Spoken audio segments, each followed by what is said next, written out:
Good afternoon, everyone. Let me start with the situation in Sudan. For the past 36 hours, we and our partners have been focused on how to stop the widespread fighting in Sudan between the Sudanese armed forces and the rapid support forces. Indiscriminate military operations have resulted in significant civilian deaths and injuries and are recklessly endangering the Sudanese people, diplomats, including U.S. personnel, and humanitarian aid workers.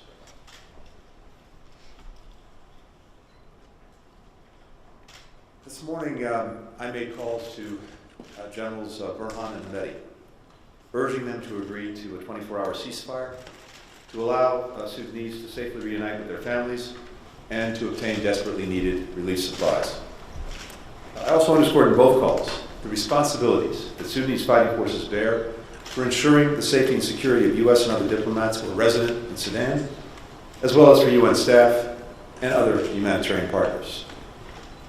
If implemented successfully, a ceasefire for 24 hours can create a foundation to build upon for a more sustained halt to fighting and a return to negotiations on a durable end to the hostilities. The people of Sudan have made clear their democratic aspirations. After months of talks, they were close to restoring a civilian-led government. We remain committed to helping them achieve that goal. At the same time, we will take all appropriate measures to ensure the safety of our people.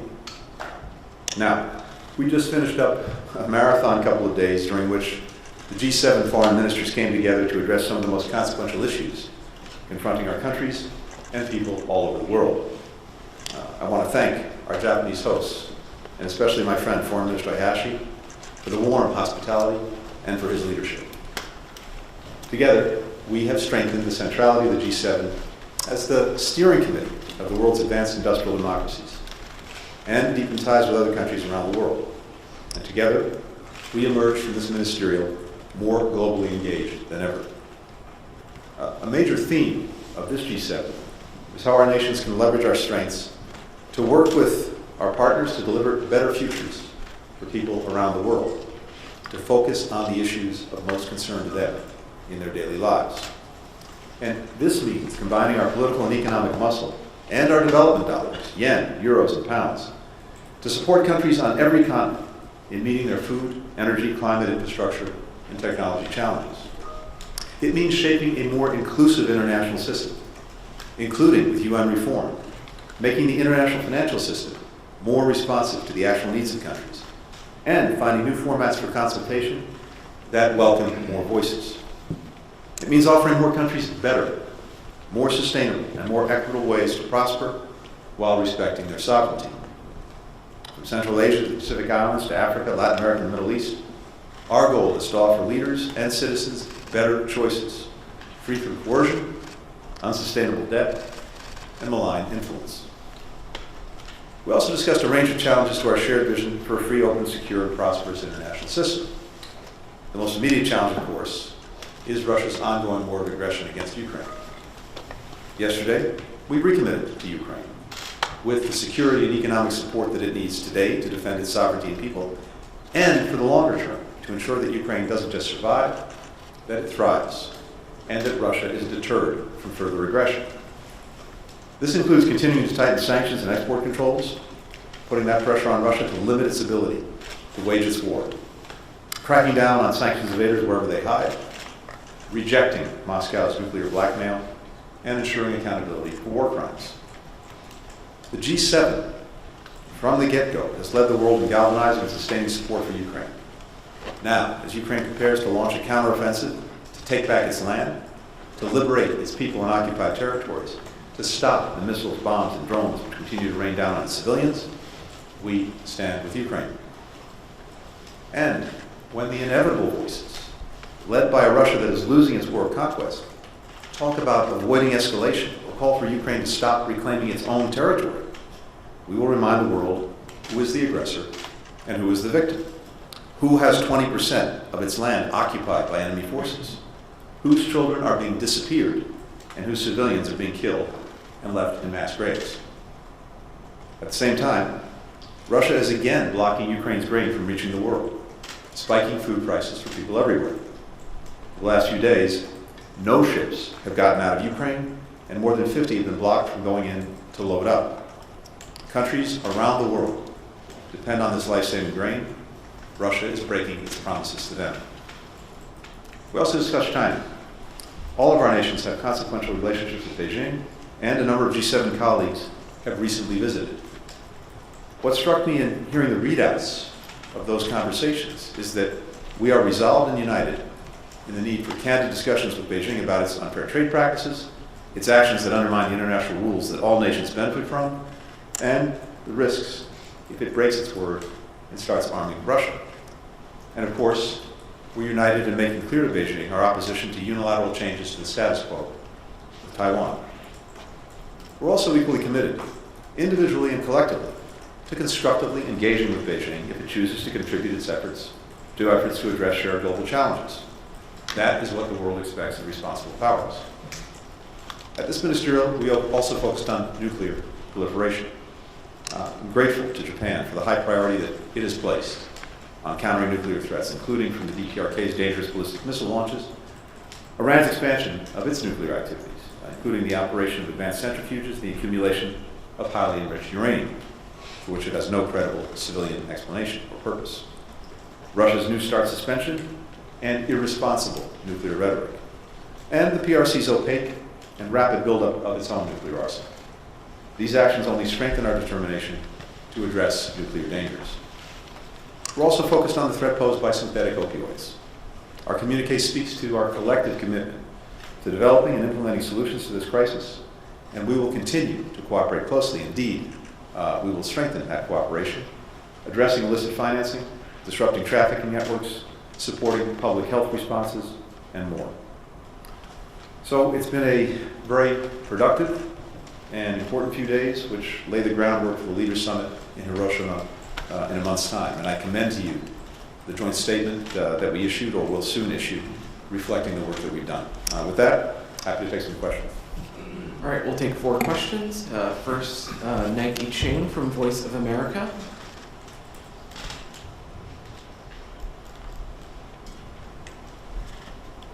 Nike, how are you?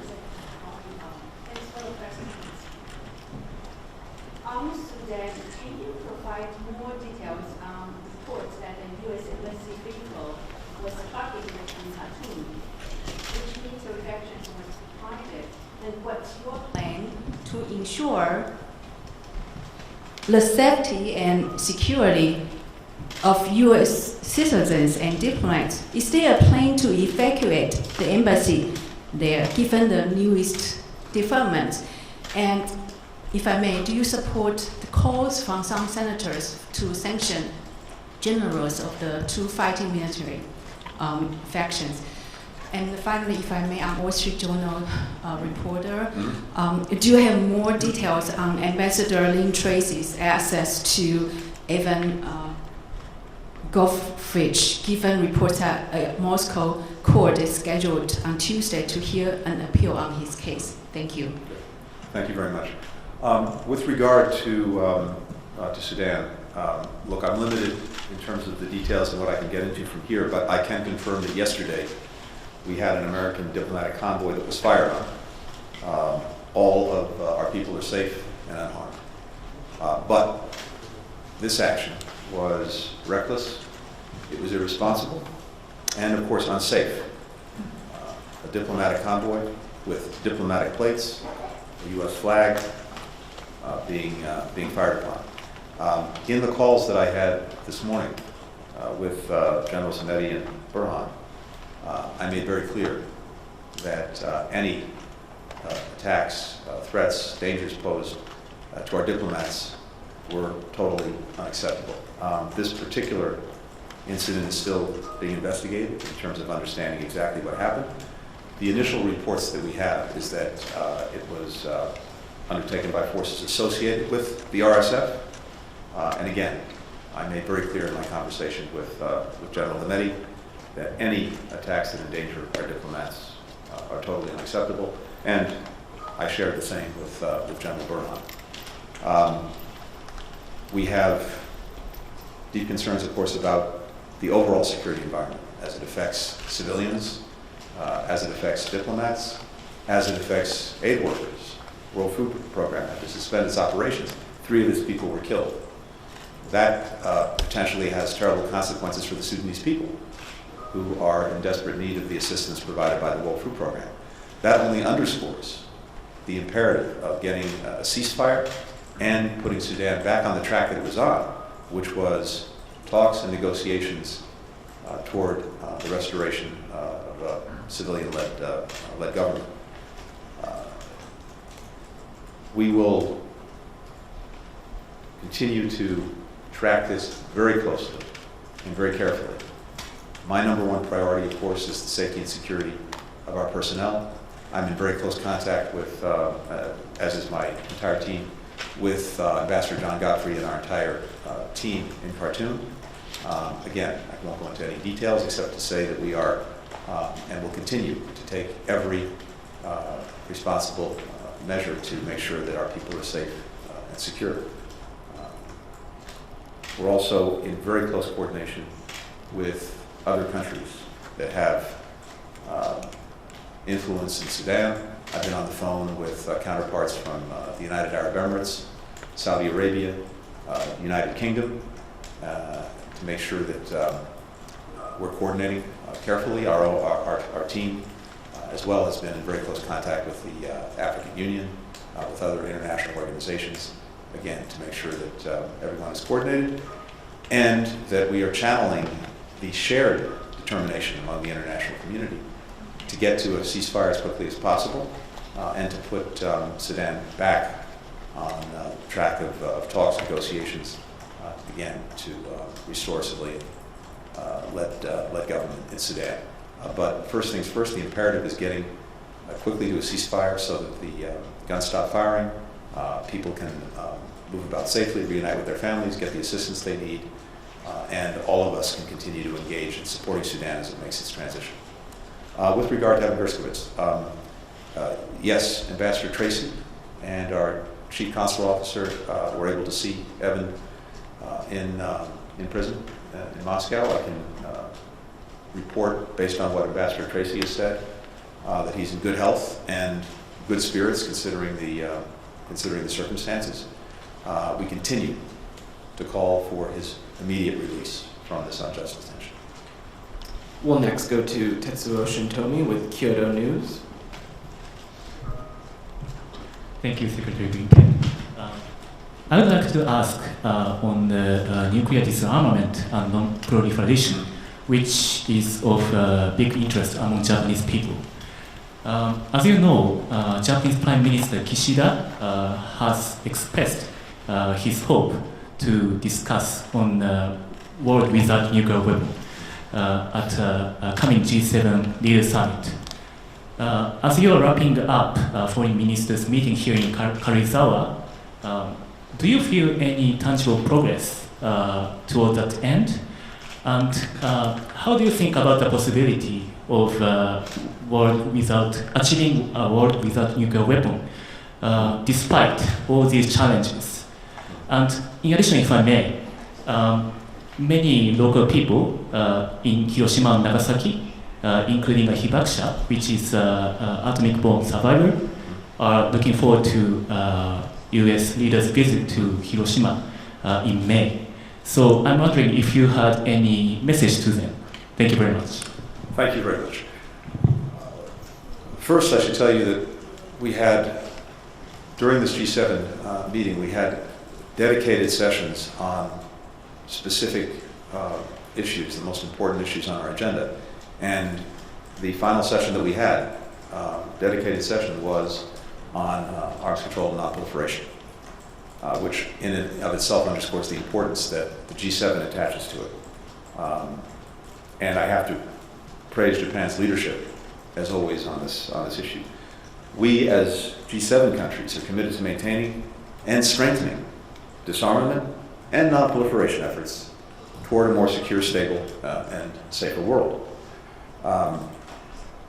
We'll be convening, as you noted, at a leaders level in Hiroshima, which, together with Nagasaki, offers the most powerful reminder of the unprecedented devastation and immense human suffering that the people of Japan experienced as a result of the atomic bombings in 1945. The overall decline in global nuclear arsenals has to continue and must not be reversed. If you look at the trajectory from the onset of the Cold War to today, we've seen that overall decline.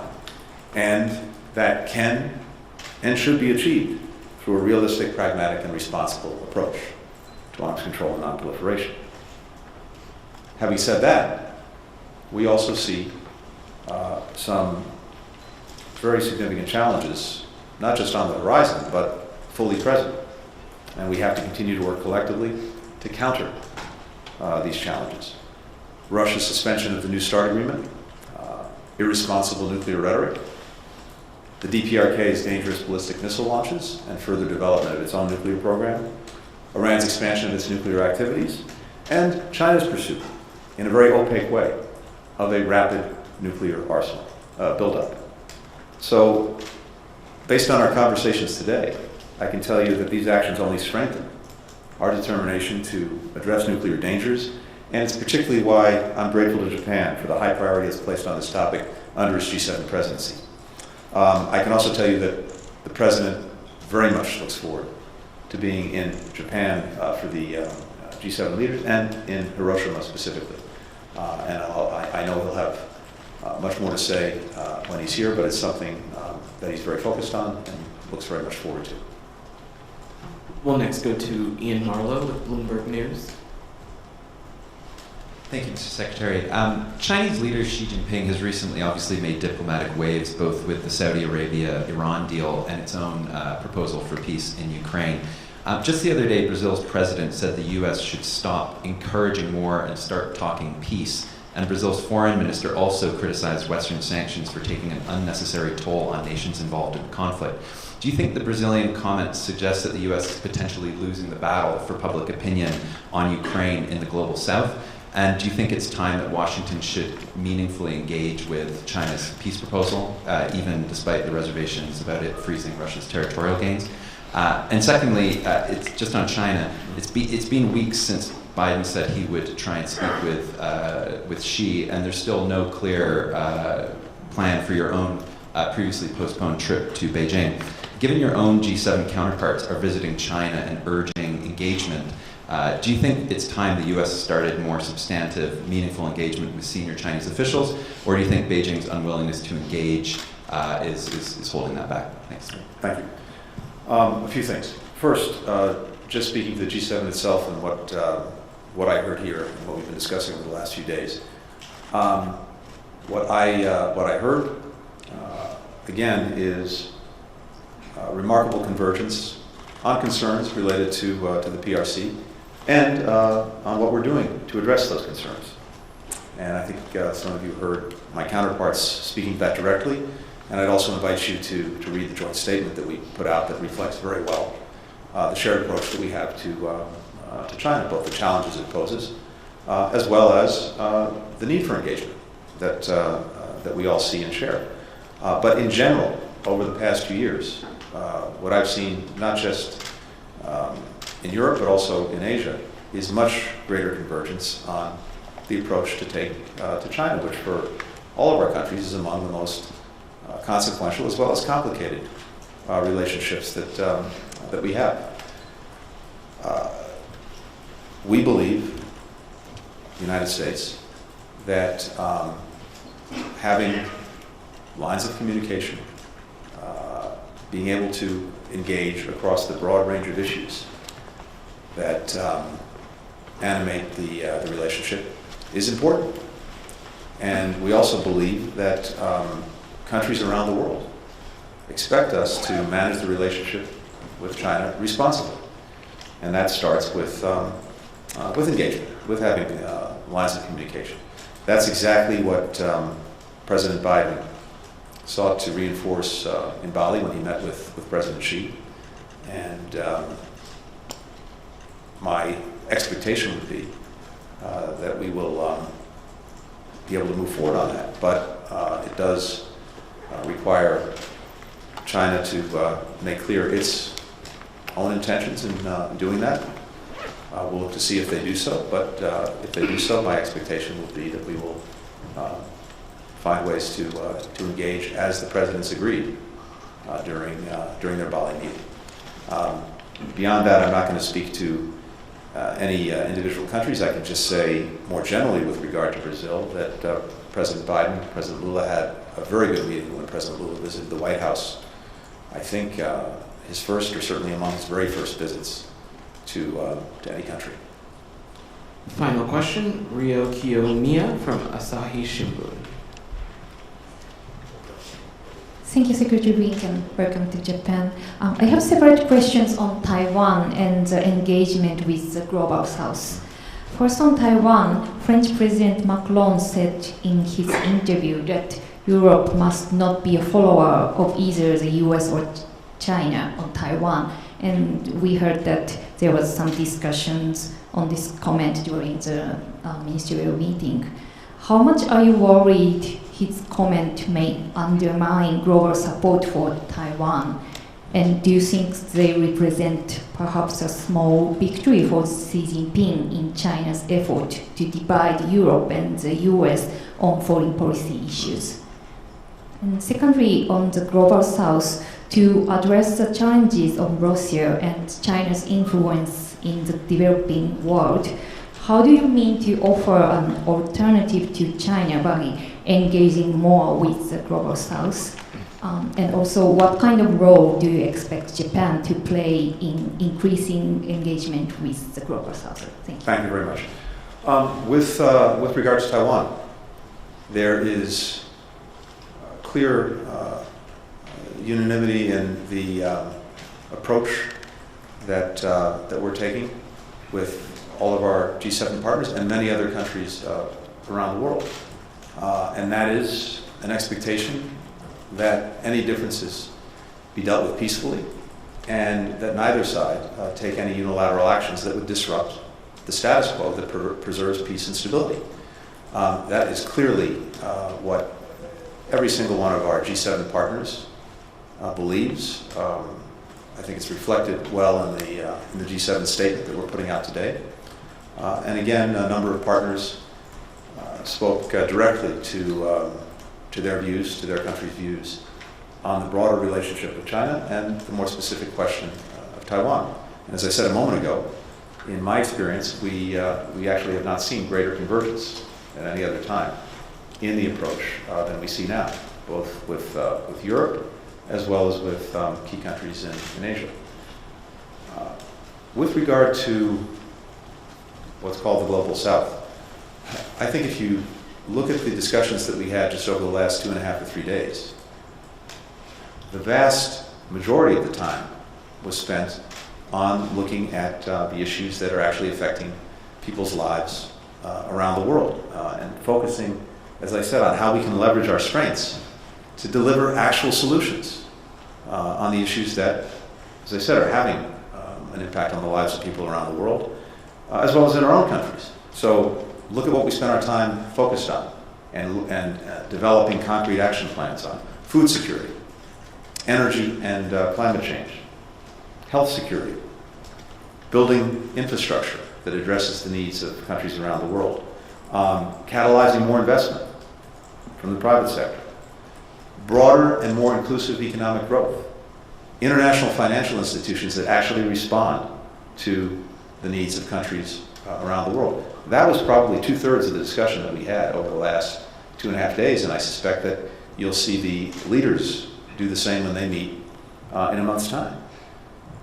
And what this comes down to is that we as G7, as individual countries, along with many other countries that are not a part of the G7, want to spend our time, our focus, our resources on addressing these challenges and making it clear to countries around the world that this is not about asking or making them choose. It's about offering a good, indeed a better choice. And that's exactly what we've focused our attention on. Again, I invite you to take a look at the statement that we put out. I think it reflects it very well. And it's a very good prelude to the meeting that the leaders will have in a month's time. Thank you, everybody. Thank you. Thanks, everyone.